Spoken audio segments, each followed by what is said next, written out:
Bonjour à tous et bienvenue dans ce nouvel épisode de Regard Connecté. Aujourd'hui encore, nous allons à l'INRIA de Bordeaux pour parler de notre cerveau, et plus précisément de stimulation cérébrale et d'algorithmes. Les neurochirurgiens sont capables de limiter le tremblement ou la douleur chronique avec des techniques de stimulation électrique, cela ne date pas d'hier. Alors, que peut apporter l'intelligence artificielle aux patients atteints de la maladie de Parkinson ? Depuis 30 ans, je fais ce qu'on appelle de la stimulation cérébrale profonde, c'est-à-dire stimuler des zones précises du cerveau qu'on appelle des cibles pour modifier les symptômes de patients qui ont des maladies comme la maladie de Parkinson, le tremblement essentiel, les troubles dystoniques ou obsessionnels compulsifs ou des choses comme ça. Et donc on s'est intéressé à cette chirurgie il y a longtemps maintenant et on a été confronté à des difficultés et la difficulté principale c'est que c'est très très difficile de trouver la bonne zone du cerveau à stimuler pour avoir un bon résultat. Et pourtant ça marche très bien. Et ça fait 30 ans que tout le monde à travers le monde cherche vraiment à définir ces cibles avec difficulté, au point que le nombre de patients réellement opérés est très faible par rapport au nombre de patients qui pourraient être opérés, puisqu'on opère à peine 3% des patients qui seraient éligibles à cette chirurgie. Et donc il y a un vrai enjeu pour les patients et pour leurs familles et leurs accompagnants, finalement. Les patients, on sait à peu près qui c'est. Même si l'organisation des soins fait que parfois ils n'arrivent pas tous dans les centres où ils devraient arriver pour pouvoir se faire opérer.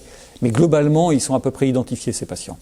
Et ça, c'est assez standardisé et c'est assez rationalisé.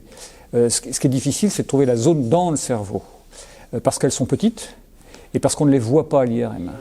Donc on sait à peu près où elles sont, mais pas suffisamment précisément pour à tout coup mettre l'électrode au bon endroit. Ce qui nous oblige à des stratégies un peu compliquées d'évaluation pendant l'intervention pour savoir si on est bien placé, s'il n'y a pas d'effets secondaires, etc. Ça nécessite de réveiller le patient ou de faire toute cette chirurgie sans réveiller le patient. C'est long, c'est difficile pour le patient, c'est impressionnant pour lui et ça explique pour beaucoup pourquoi est-ce que finalement si peu de patients se font opérer. Docteur en mathématiques, Nedjib Zemzemi travaille depuis longtemps sur les problèmes inverses. Il nous explique concrètement ce que c'est et comment l'équipe de ReBrain a réussi à entraîner ses algorithmes pour mieux traiter la maladie de Parkinson et la maladie du tremblement essentiel. Il y a un phénomène direct, donc il y a une source et puis des symptômes, ou des observations. Et là, on part des observations pour revenir à la source. Et du coup, là, l'observation, c'est plutôt une image. Et une image d'un patient atteint d'une maladie de Parkinson ou de tremblement essentiel et essayer de revenir vers la source qui cause cette pathologie. Et du coup, la source, ce sont des cibles, ce qu'on appelle des cibles. Et ces cibles-là sont des structures dont on connaît le nom, l'anatomie, le VIM et le noyau sous-thalamique, mais qui ne sont pas bien visibles sur l'IRM. Ils sont peu ou pas visibles carrément pour le tremblement essentiel. Voilà. Et donc l'idée était de formaliser d'abord ce problème-là en un problème mathématique et après de résoudre et d'évaluer la performance de l'outil qu'on développe. Ça y est, nous y sommes. Parlons des résultats. Concrètement, comment peut-on juger la performance de ce type d'algorithme ? Nous, pour l'instant, on s'adresse à deux maladies. La maladie de Parkinson et le tremblement essentiel, qui sont des maladies neurologiques avec des mouvements anormaux. Les mouvements, c'est facile à quantifier. Et donc, quantifier le résultat clinique, c'est assez facile, même si ça demande beaucoup de travail de la part des neurologues, mais c'est faisable. On a des échelles pour ça. Un patient, il tremble, après il tremble plus, avec un petit accéléromètre au bout du doigt. Tout ça se mesure assez facilement. Et donc, on peut tout à fait quantifier notre résultat. Et ça, c'est pas très difficile, en fait, finalement. C'est d'ailleurs parce que c'est déjà quantifié, ces résultats, qu'on a pu bâtir notre IA, puisque nous sommes partis des résultats et des patients les mieux traités, et donc on avait quantifié ça, et c'est en partant de ces patients-là qu'on a pu bâtir notre processus d'intelligence artificielle.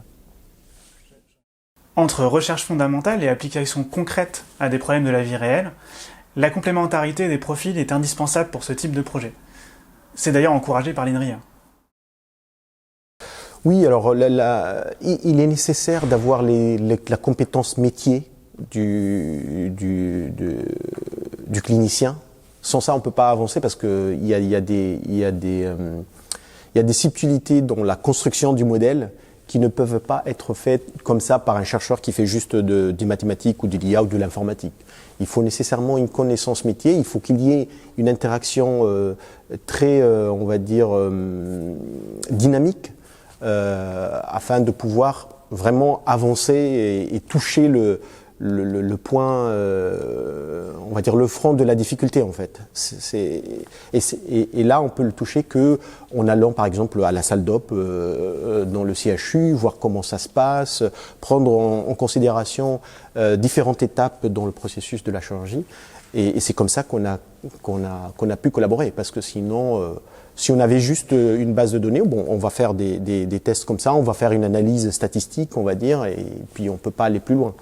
Pour aller plus loin, pour imaginer aussi un système qui peut aider les neurochirurgiens, il faut consacrer du temps, aller vers eux, discuter, regarder comment le patient est traité finalement. Aujourd'hui, c'est une aide au ciblage. Aujourd'hui, c'est une prédiction qu'on fait, mais on compte aller beaucoup plus loin. Et donc, en fait, associé à notre ciblage, on est en train de mettre en place un registre, une base de données, sur lequel les médecins qui opéreront les patients avec notre système rentreront des données. L'idée, c'est d'implémenter notre IA au fur et à mesure qu'on opérera des patients pour augmenter sa performance. On peut imaginer, on en a fait les calculs, on sait à peu près le nombre de patients qu'il nous faut, que lorsque cette IA sera suffisamment performante, on sera dans ce qu'on appelle de la médecine prédictive et pronostique. C'est-à-dire qu'on peut imaginer à terme un système dans lequel le malade, atteint d'une maladie de Parkinson, se connecte, décrit ses symptômes, et la machine lui répondra, s'il est éligible à la chirurgie, et s'il l'est, où est-ce qu'il faut mettre l'électrode, avec quel résultat attendu et avec quel risque. Et à ce moment-là, on aura vraiment une médecine prédictive. Et là, on résoudra vraiment le problème d'adressage des patients qui ne sont pas dans les bons centres, etc. Pour faire ça, il nous faut 1000 patients à peu près.